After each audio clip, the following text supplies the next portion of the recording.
Journey into space.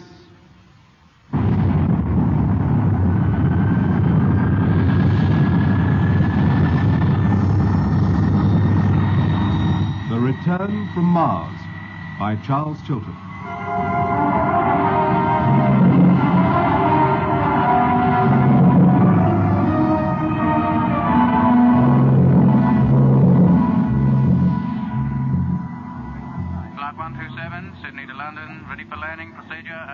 Hello, Flight 127. Your landing point is runway 17. Please switch to automatic navigation and landing. Switching now. Hello, Earth. Hey? Hello, Control. Discovery calling.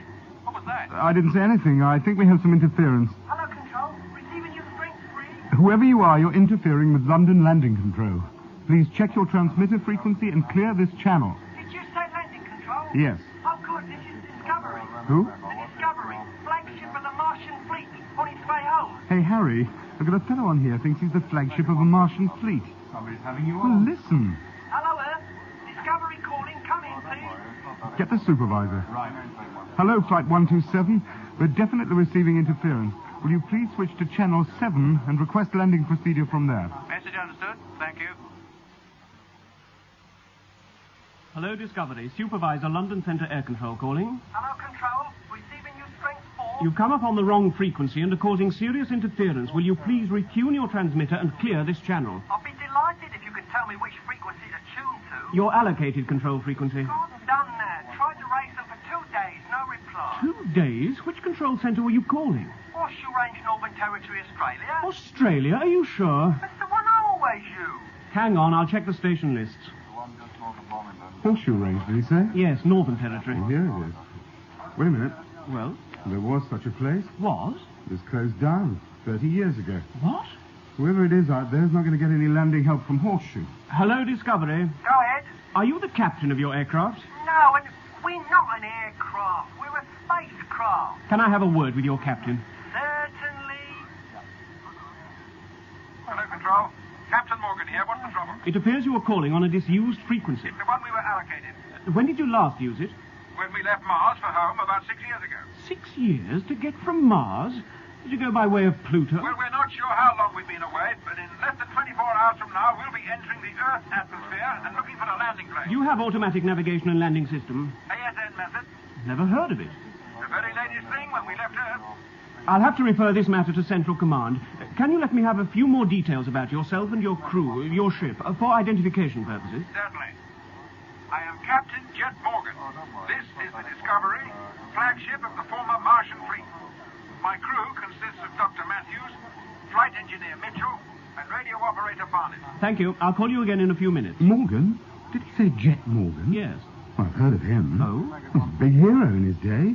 Led the first exploratory expedition to Mars. Apparently set out for home, but was never heard of again. How long ago? 30 or 40 years. Everybody assumed he and his ship were lost. Hello, Discovery.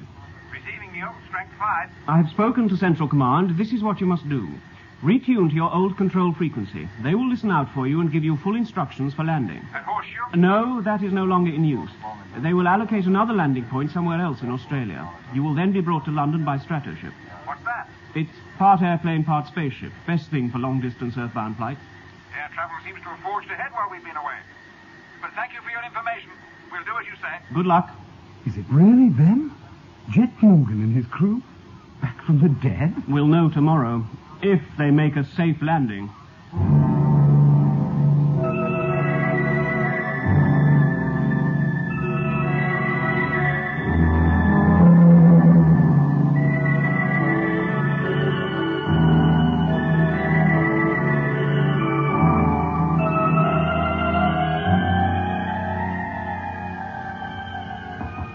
Come in. Commander Nichols. Ah, at last. Are you Captain Morgan? That's right. These are the members of my crew. How do you do? How do you do, sir? Sit down, gentlemen. I've been sent by Space HQ to ask you a few questions. There are a few we'd like to ask you. Like why have we been kept shut up? Yeah, and why we're not allowed to contact our family. Well, under the circumstances, we thought it best to keep a tight security check on all your movements until we'd clarified a few things. Such as? Since you touched down, we've had a chance to consult the records about your trips to Mars. When you failed to return from the second trip, it was presumed that the Discovery and all aboard were lost. Well, for a time we were. Oh? Whereabouts? We can't be sure. How long were you away?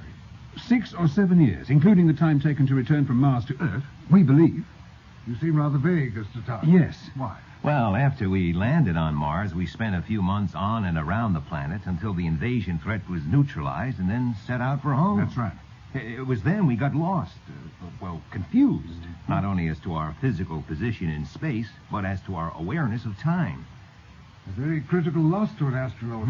Exactly. We flew that ship home by the seat of our pants, putting our faith in control to bring us down safely. Which leads to the very serious question as to why, when we needed the most, Control decided to abandon us. Horseshoe, like everybody else, had given you up for lost. But the Australian space program was scheduled to operate for 20 years. It did operate for 20 years.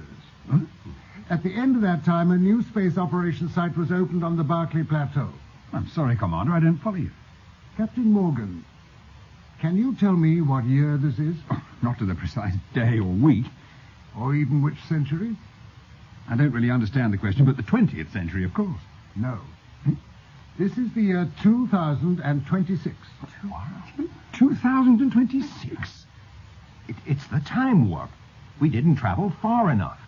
We've arrived back in the 21st century instead of the 20th. All I know is you suddenly appear on the main control frequency claiming to be Jet Morgan and crew of the Discovery decades after you were officially presumed lost. But I am Jet Morgan. This is my crew. Yes, I must say you look like the men you claim to be, and hardly a day older, judging from the photographs in the records office. But the fact is, gentlemen, you have been out of touch with Earth for nearly half a lifetime. Blimey. Suppose you tell me all that happened since you left Mars in whenever it was. Well, all that took place up to the time we frustrated the Martians' attempted invasion must be on record at HQ. We transmitted the whole story. That's right, but what happened after that? I'll get my diary. It's all in there.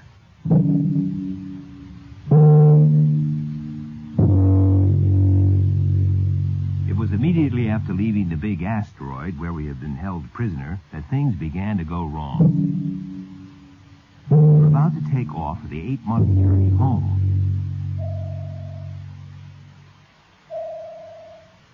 Everybody ready? Mitch? All set. Number 1 gyro. Number 1. Number 2. Number 2. Stand by for takeoff. Don't overdo it, Jet. The gravity pull of this asteroid's virtually nil. Just a short burst in 5 seconds from now. 4, 3, 2, 1.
Are you all right, Lemmy? I think I'm going to be sick. Doc, Mitch? Yeah, I think so. Real crook, me. I thought we'd never stop. We must have reached an unheard of speed. And used up every drop of fuel. Speed and fuel meters have been knocked out of action. The televiewer's still working. Then let's have a picture, Lemmy. Rear view. Coming up. Oh, that's odd. No good. Picture's all right, but it's the wrong one. Hey? Should be showing the asteroid we just left. There's nothing on the screen but stars. And we should see Mars. Should almost fill the screen. Let's take a look forward. Forward, televiewer. Good grief, what's that? Must be the Earth. It is the Earth. It's so close. No, it's the wrong colour. Is the radar working? Think so. Yeah. Then we'd better start taking some readings.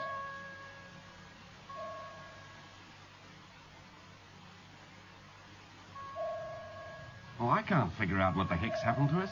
The gravity pull of that asteroid was very slight. We were bound to take off pretty smartly. Not like a shell from a cannon, and at such a rate of acceleration that we all lost our senses. How long were we blacked out?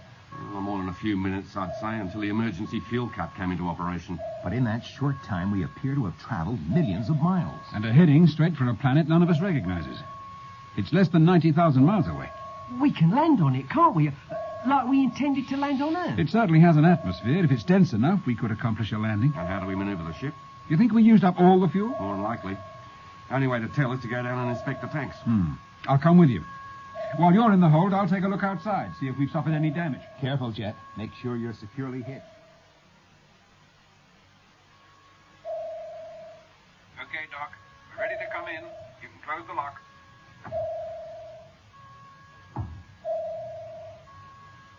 Well, how was it? Fine. No damage whatsoever. And the motors? Bit warm, but okay.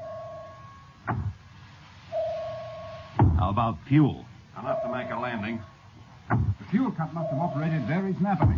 But we still went on accelerating. Possibly. I can't be sure. I'd lost all interest by then. Well, what's the matter? We're awake now, and we've less than 24 hours to plan and make a landing on that globe. The question is where to land. Doc, while Mitch and I figure out the landing procedure, you survey that planet. Study its surface, work out its daily rotation period, where the flattest ground is and where the best weather's likely to be. Right. And Lemmy? Yes, Chet? Stay on the radar. Measure our distance and calculate our speed and hand the result to me and Mitch every 5 minutes. Right. Okay, then. Let's get down to work. Well, it seems to be almost totally covered with desert, which is why it has that red color. There are islands and chains of extremely high mountains, twice as high as any on Earth, I'd say. Any water? Yes, some 2 or 3 seas or large lakes in each hemisphere. But it's a planet composed almost entirely of dry land. That's better than one composed entirely of water. Any life, do you think? The coloration on the edges of the lake suggests something could be growing there. Our telescopic power is too weak to show us. Maybe we'll see more as we get closer. Any ideas about climate? By day, it's pretty warm down there, by Earth standards. Very cold by night. There are some fairly dense cloud patches, mostly in the lake regions, and there's a little ice at both poles. Very thin and almost identical in size. Either we've arrived between seasons, or this planet's axial tilt is 0. And the axial rotation? I can't say at this stage, but considerably slower than the Earth's. No sign of any intelligent life. And not from this distance. Thanks, Doc. You think we'll make it? We should enter the atmosphere in about 10 hours. That will be the moment of truth. And if it isn't dense enough to slow us down? Then we're in trouble. Right. There's not enough fuel to make a rocket-assisted landing.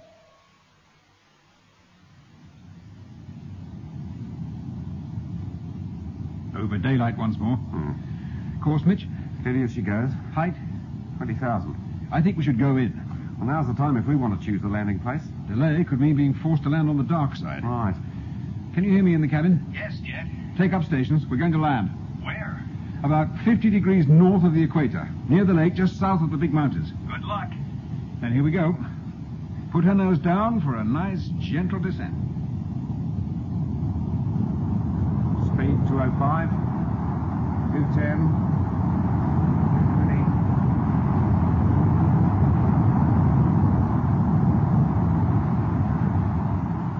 Height? 2,500. We're too low. We'll land too near the equator. I could turn on the motor, give her a boost. That'd carry us a few hundred miles more. No, we daren't risk using up the fuel. We may need it for landing. I'll keep her nose up as long as I can. Don't let her stall. She'll never recover. Keep a lookout for a decent landing spot.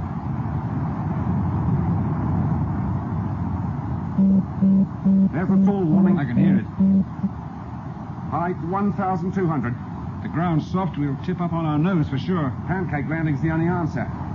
Height 1,000 exactly. Speed 180. Nose down. Speed 190. Height 800. 700. 600. 500. 400. Leveling out. 300. Now. Look, that turned my stomach right over. 200. Landing imminent. 100. 90. 80. 70. 60. Touching down. Retrograde now. 30. 20. Cut.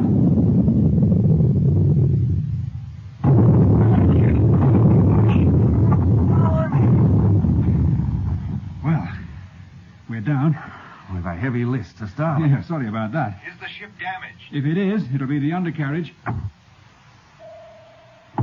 Well, at least the airlock's working. You all right in here? Uh-huh. Yeah, well, except for the sloping floor. Yeah. Well, undo your harness and stow your couches. We'll carry out an inspection of all equipment. Does that include the radio? Of course, why not?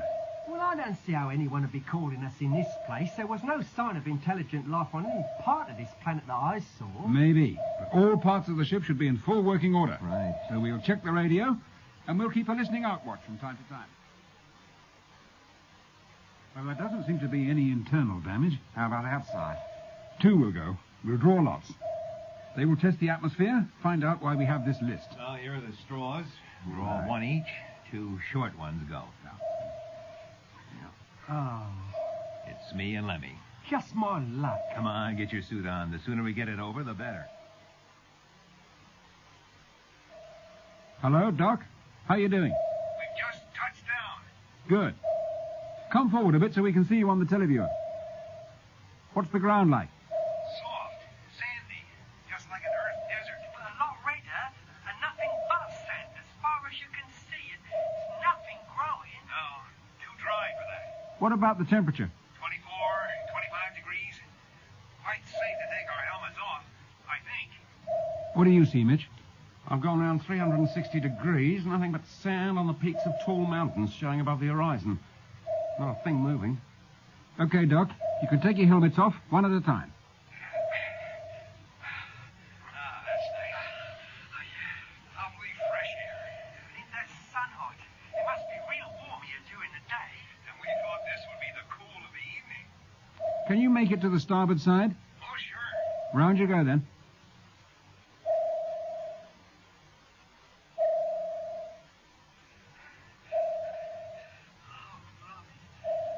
That's bad. What is it? It's the wheel. It's sunk into the ground, right up to the axle. The atmosphere's very thin. Makes you quite breathless to move. So I can hear. How about the undercarriage? Is it damaged? Can't tell. The top part looks all right. What do you think, Doc? Most of it's buried. We could dig the sand away and have a look. No, don't do anything like that. It's too risky. So long as the undercarriage isn't about to collapse, I don't think so. then that's enough for the first day's outing. You better come in. It'll probably be dark in an hour or so. Okay. Still all clear out there?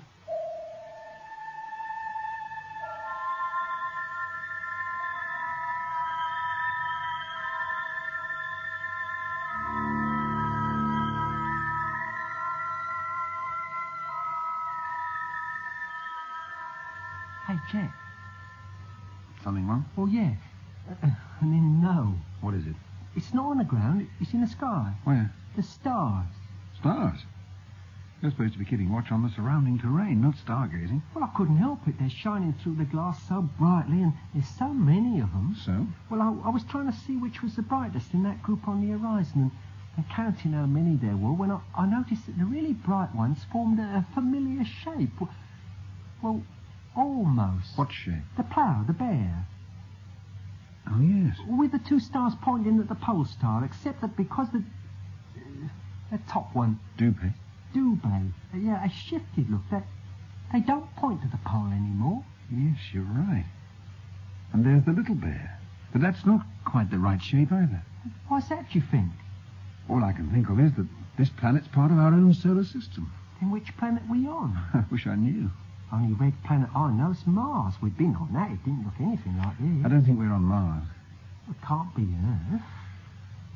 Is that all you have to report? 2 solid hours I've been watching and not a thing's moved except the stars across the sky. All right. Get back to the cabin. I'll keep watch for a while. If I hadn't seen it, I'd never have believed it. Some constellations exactly as they've always been. Others so distorted you can hardly recognize them. How can stars change their position? Well, they do, all the time. But they're such a great distance away, the movement is not discernible for tens of thousands of years. Perhaps we have moved forwards or backwards in time. Perhaps this is Mars after all, the red planet. But tens of thousands of years ago, when it still had an atmosphere and could support higher forms of life. That would have been millions of years ago. And every constellation would be unrecognizable. Oh, this is a problem that can't be solved purely on theory. When we can begin to explore this planet, maybe we'll come up with some answers. When will that be? We could start tomorrow. What do we use for transport? We hike, construct a sled to carry food and equipment, and walk. Oh, the nearest lake must be hundreds of miles away. We've got to take some action while supplies are still plentiful. How long can we hold out? We have food for more than a year. And then? Well, maybe this planet does support some kind of life. I doubt it. It might support us. Expect us to remain here for the rest of our days? What choice do we have? Now I know how Robinson Crusoe felt. We'd better get some sleep. It'll do us all the world of good. Which world? Shouldn't we keep a watch? I don't think so. We're safe in here. It's impossible for anything to get in. Let's hope so. Even if there was anything, which I doubt very much. I have a feeling that this is a totally empty world with no living creatures on it but ourselves. We must conserve energy. The batteries won't last forever. We don't want to die in here because we suddenly find there's no longer any power left to open the outer door. All airlocks except the outer one will remain open and not be used. All lights and equipment except absolutely essential ones will be extinguished.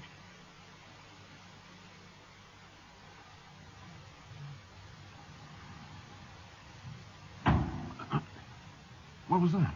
Something hit the ship. The televiewer, quick. Right. Doc, Mitch, Yeah? go to the flight deck. Tell us what you can see. Right. Check. Televiewer on. Can you see anything? No, the screen's too dark. Put the light up. How's that? No, I can see very little. Stars, the horizon, that's all. It's too dark out there. Maybe whoever it is too near the ship for the camera to pick up. Yeah, maybe. Doc, Mitch, what do you see? Hardly anything. Our eyes aren't used to the dark yet. Wait a minute. Something moving out there. Where? On the port side. Group of figures. Oh, yeah.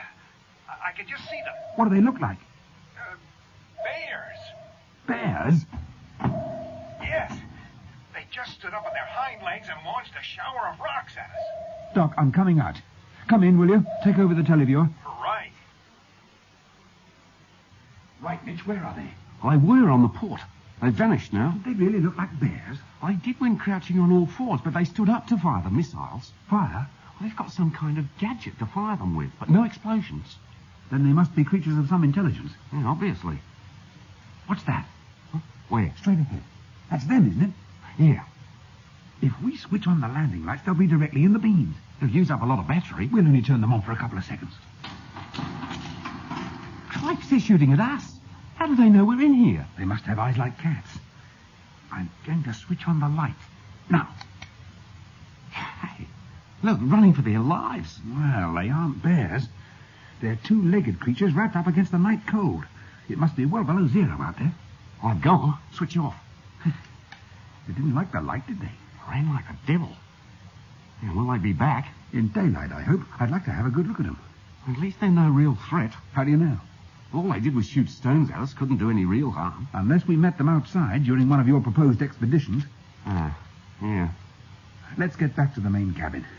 We'll organize a night watch. One man here in the pilot's cabin for 2 hours while the others sleep. There's so much for the empty, uninhabited world.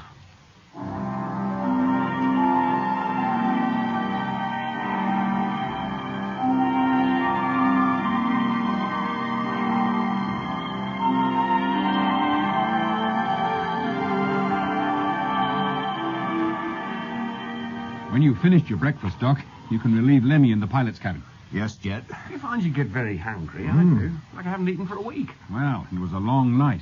Well, longer than Earth. What time do your watches say? Mine's gone completely haywire. Oh, they're still keeping Earth time and racing ahead. I doubt whether we can slow them down enough to keep the correct time here.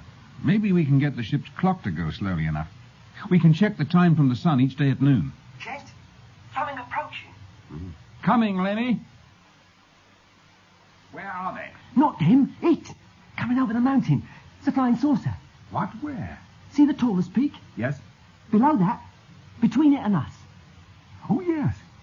You must have good eyes. It couldn't have been more than a speck when you called. No, it was bigger.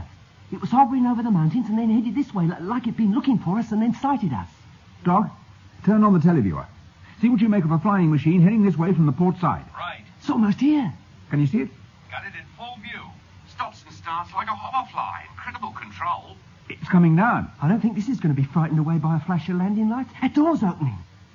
Blimey! Bad. It's a girl. A human. And beautiful. Why, Why is she dressed like an ancient Greek? Not exactly like an ancient Greek, but I see what you mean. She can see us. What's she doing? Pointing to her wrist, then her ear, trying to convey something. Let's see what the others think. I've never seen anything like it. Perfect. I think she wants to talk to us. Oh, I know what she wants. The radio turned on. Wahoo! Freeway Rome! Freeway Aronoro! Yeah, what did I tell you? Hello, young lady. What you want then? Wahoo! We're not con cross dome! What's she say?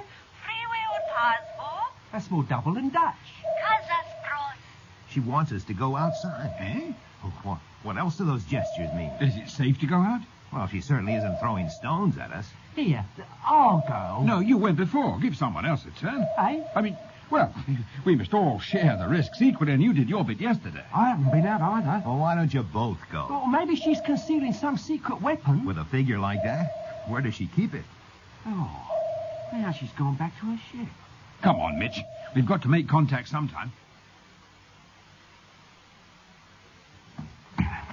Okay, we're on the ground. This sand is hot. Yeah. I told you. You should have put your spacesuit on. Quiet, Lemmy. The girls come out again. More smiles are welcome. Wahoo! Hello. I'm Jet Morgan, captain of the Discovery. This is flight mechanic Mitchell. We call him Mitch. How do you do? Free not pazen trombotetas, osas vitazvo. Hort, pata esa roto vertico. You want us to put those things round our necks? There. Can you understand me now? Good heavens, yes, every word. How's it done? It's a translator. Well, more a thought reader. The translation is done in your own head. It's miraculous. I think they can understand what she's saying. If the rest of your crew would like to join in the conversation, I'll give them translators, too. It's terribly hot out here. You should not stand in the sun's rays without protective clothing. What about you? I am wearing protective clothing. What, that gym slip? Feel it. Good Lord, it's stone cold. To you, perhaps. But it's just the right temperature for me. Well, let's go inside. It's cooler. Better still, come into my ship. You'll not come to any harm. You can leave any time you wish. I think the lady means it. So do I. They can understand her. Doc, Lemmy, come out. Shall we wear our suits? No, we have only to walk over to my craft. What did she say? She said you only have to walk over to her craft. We're coming. I see the Sotiers have already paid you a visit. You mean those Eskimos? They can be a bit frightening if you meet them alone, but they're harmless, really. What about all that stone throwing? More of a demonstration than an attack. They just can't resist a chance to show their contempt for Talians. You could have fooled me. Sit where you like. It's nice and cool in here. Mind if I look round a bit? No, help yourself. But I shall close the door to maintain the temperature. Which is the control panel? Control panel? How do you drive it? Oh, you dial direction, height, speed, and destination on here. Press the starter button and you're off. But all that maneuverability, how do you control that? With this control. You see, it's saucer-shaped, like the ship, but in miniature. You place your hand on it, push forward to advance, backwards to reverse, sideways, any direction you like. The real craft will take up the same position. Climb or descend in any direction and at any angle. That's darn clever. But how do you see out? We have a viewing panel here. It gives a 90-degree view of outside. The camera is set in the roof and can rotate full circle as fast or as slow as you need. And watch this screen. Oh, that's for view directly below. It's a remarkable piece of engineering. It's so simple. In operation, that is. Is there anything else you'd like to inspect? No, thank you. You've been very patient. Well, then, now that we're all safely inside, I must tell you that I am Cassia, and I have been sent to bring you to Thalia. Where's that? Some 400 miles north of here. It's the city in which I live. And what about the Sotiers? They live quite apart and separate from us. Thalia offers you a comfortable place to live, sufficient food and clothing, total protection from the climate. Are all the girls in Thalia as beautiful as you? Yes. Then we shall come to Talia. Yeah. How long will it take us to get there? About 15 minutes. Sit well back in your seats. Blimey. Here, wait a minute. What's wrong? 1,600 miles an hour and no one driving. We're on automatic drive. Yeah, but suppose we meet here or another ship or something. We will avoid it. There is no danger. Well, if you say so.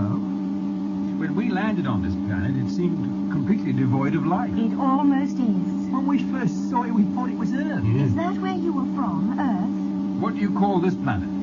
Tribos. It means third. We are the third planet from the sun. So is Earth. Oh? How many planets encircle your sun altogether? 9. We have 12. Whereabouts in the galaxy is your system located? We have no idea. But 2 days ago, or what seemed like 2 days ago, we were in it. Going back home from Mars. Mm-hmm. That's the 4th planet from the sun. How we came to land in this place is a mystery. It was our fault. We apologize. You? What had you to do with it? It was the Space Travel Research Center trying to recover one of their ships. It was a great surprise to them when you turned up. And we didn't take it lightly. Somehow, from somewhere, you entered the recovery field just as they recalled our ship from Neptha. Where's Neptune? It's a small planet situated on the extreme edge of our solar system, 6,000 million miles from the sun. It'd take a lifetime to travel that far. Really? Our ships do it in 10 hours. 10 hours? The time-consuming periods are the acceleration after takeoff and the deceleration before landing, after passing through the time barrier. You travel through time? Only in order to travel through space. Our aim is to reach the nearest star within a Tribosian lifespan. Why? This planet will support life for only 2,000 or 3,000 years more. We have to find a new world to colonize. But do you have to go that far? Isn't there a planet within your solar system that you could live on? No. Years ago we thought there might be. But every globe in this system, except Tribos, is a dead, barren world of solid rock or a globe of freezing, poisonous gas. Breaking the time barrier is our only hope of survival. But why send a ship to Neptune if it lies within your own solar system? It is the farthest point we can send an experimental ship, have it land, and then recover it. Except instead of recovering it, we recovered you. What happened to your ship then? Still sitting on Neptune, thank goodness. The previous ship we sent never came back. Any people on board? Oh, no. But it was intended to put a crew aboard on the next ship. What we need to know is why your ship responded to the recovery field and ours didn't. I wish we could tell you. Hey, look, that great honeycomb structure down there by the lake. That is Talia. What you can see are the meteor shield and the sun filters. But why the honeycomb shape? Each section is hermetically sealed from the next to prevent air loss should it get damaged. The air pressure within the city is much higher than outside. We shall descend and enter the main airlock. I will then take you to your quarters. I can see the city through the glass, look. I expected a futuristic kind of place. But this looks like a Mediterranean town of ancient times. And beautiful. We prefer it. But with all your scientific knowledge... It has taught us to appreciate the simple life. Hello, Flying Craft 3. You will wait. All airlocks are occupied. Instructions received and understood. It will only be a minute or two. Lots of people leave the city at this time of day. Well, with your own civilization so advanced and organized, how come the Satyrs seem so, well, primitive? For many generations, Talia has concentrated on breeding a perfect race. People with bodily illness or mental defects were never allowed to breed. The race was improved as the defects were bred out of it. The result is the most perfect group of people ever to inhabit this planet. And having achieved the ultimate, you are fated to find your planet dying and your days numbered. We will establish a new colony elsewhere in the galaxy. The race will go on. And what about all those people who were not allowed to breed? The defectives, what happened to them? Most of them accepted their fate and remained good Talian citizens. Others chose to leave and live their own way of life, which means breeding as and when they please. Are they the Satyrs? Yes, a race of rejects. Originally only a few hundred, but now their numbers greatly exceed the Talians. They have not the sense to know that the first basic rule for happiness within a community with limited resources is to control the birth rate. Well, in spite of their great numbers, there don't seem to be many about. They hole up by day in their underground dwellings. They've learned to live with the cold and have become creatures of the night. Hello, Flying Craft 3. You will enter airlock entrance 4. The spacemen are to be taken to Central Piazza for interrogation. Message understood. Entering airlock now. We entered the city and immediately descended into a vast underground park for flying saucers. Having alighted from the aircraft, we were whisked away by a moving platform, forward and upward to ground level, and then along roads flanked by walls about 10 feet high. The streets were laid out on a grid pattern. The movable platforms carrying pedestrians to all parts of the city took up most of the main roadways. Narrow streets without moving platforms divided one block of buildings from another. Airtight doors were built into the walls of these narrow ways and opened into residences built very much in the style of an ancient Roman townhouse. That is, with a large entrance and a peristyle or patio, which also served as a garden. Where the streets opened onto a grand piazza, we alighted from the traveling platform and entered a large building. There, in a kind of conference room or council chamber, we faced a man as handsome and as young-looking as Cassia.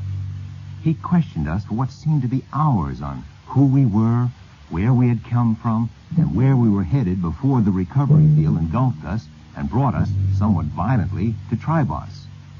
We explained time and again how, so far as we knew, we had not traveled from a planet encircling some distant star. We believed we were still within our own solar system, though exactly where was a deep mystery. My suggestion that somehow we had moved forward or backward in time was pooh-poohed. Our ships utilize time only in order to travel through space. The movement is sideways, not forwards or backwards. You must have traveled here from the region of Nephthah. That is why the constellations are known to you but distorted in shape. Nephthah must be the planet you call Earth. He treated us politely, but grilled us with never-ending questions. The appearance of our ship in place of the one expected had given the Trebosian scientists a great shock. They obviously had no idea what to make of us, who were so like them in appearance. Long before the interview was over, we were feeling exhausted, though neither Cassia nor our interrogator showed the least sign of tiredness. At last, we were released, and Cassia was permitted to show us to the house we were to occupy for the next Trebosian year or more. Here are your quarters. I hope the beds are comfortable. I feel exhausted. How long did that fella question us? Nearly 3 hours. Huh? That all? Felt like 3 days. Well, you can rest now. I must show you round. Out here is the patio for leisure, and if you want it, communal dining. We can actually sit in the sun? Here you can. The glass cover filters out all the harmful rays. The other doors lead to your individual bedrooms. They're all the same. Switches here. Lights, wardrobe, bathroom.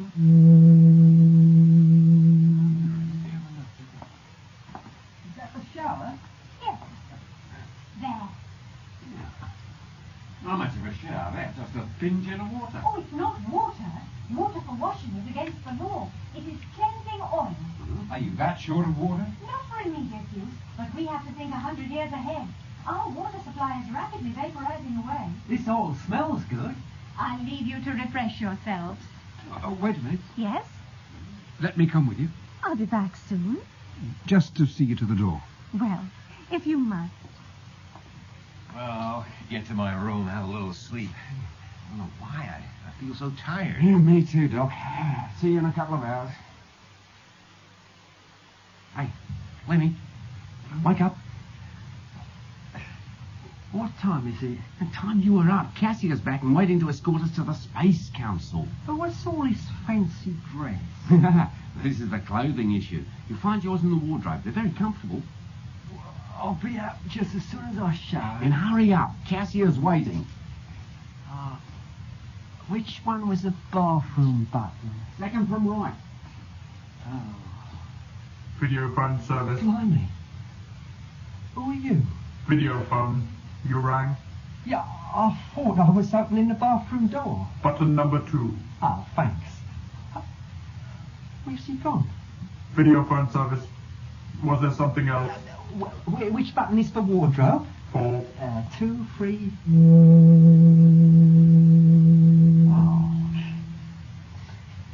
to wear all this? Do you intend to go outside the city? No, I don't think so. Wear tunic, belt purse and sandals. Do not forget wrist radio. Oh, is that what it is? I thought it was a watch. Anything else? No, thank you. Enjoy your day. Thanks. Are you coming, Lenny? You're right with you, Mitch, just as soon as I shower. Well, hurry up, we're all waiting. Sit down and face the platform. The spokesman for the council will be here directly. What is this place? A lecture hall? Sometimes. Also a council chamber, a theatre, whatever it's called for. Good day, gentlemen, and welcome to Talia. Blimey, where did he spring from? Quiet, Lenny. Where's your respect? But he wasn't there a second ago. We are sorry for the inconvenience we have caused you. We were expecting our own ship to arrive, not yours. It is still standing on Neptune. Did you see it? We've never been to Neptune. How else could you have been caught up in our recovering field? I wish I knew. After takeoff, we just kept accelerating. That's right. So fast until we lost all consciousness. Next thing we knew, we were within striking distance of this planet. The high acceleration was caused by our recovery process. By some extraordinarily remote chance, you took off at the identical moment we energized the field. You reached almost the speed of light, broke through the time-space barrier, left your own planet, and appeared on ours. The ship we expected is still stranded on Neptune. Yet your ship responded to our efforts perfectly. We intend to find out why. We'd like to know, too. Precisely. We want you to restore the Discovery to the identical condition it was in when you left, Mars and headed for the Earth. Restore it? Us? That wouldn't be easy. You'll receive all the technical assistance you need. Yeah. Well, the ship's not even standing the right way up. And labour. But supposing we do put the Discovery back into flying shape, how will it benefit us? If we can only find the information we are seeking, we could probably reverse the process that brought you here and send you back again. Well, in that case... It is work most suited to you, and work you will enjoy. From that point of view, you are very fortunate. It's good to enjoy one's work. It compensates for the small reward. Well, do you intend to pay us, then? Only one person in Talia works for nothing. Oh, who's that? The President. The satisfaction of holding the high office is considered to be sufficient reward in itself. On the other hand, whereas no one is allowed to work without reward, neither is anyone allowed reward without work. What about a sick? There are no sick. The old, then? There are no old. Well, which is the highest paid work? The dirtiest, the most uncomfortable. Labour in the recycling plants, the sewers or the hydroponic farms, all of which operate underground. And the amount of pay? Work is rewarded in energy units. The harder you work, the more are marked to your credit. Units can be exchanged for material goods. 3 months' work below ground will earn you sufficient units to live comfortably for a year or more. After that initial effort, one can usually coast along working at more pleasurable tasks for less pay. You expect us to abide by this custom? Of course. So long as you remain in Talia, you'll be subject to all its laws and will devote your lives and dedicate your work to its benefit. And how much reward can we expect from working on the Discovery? Very little, I'm afraid. Such work is placed high in the satisfaction category, and therefore yields very little material return. But we will have to pay for the place we live in, food, all that? Yes.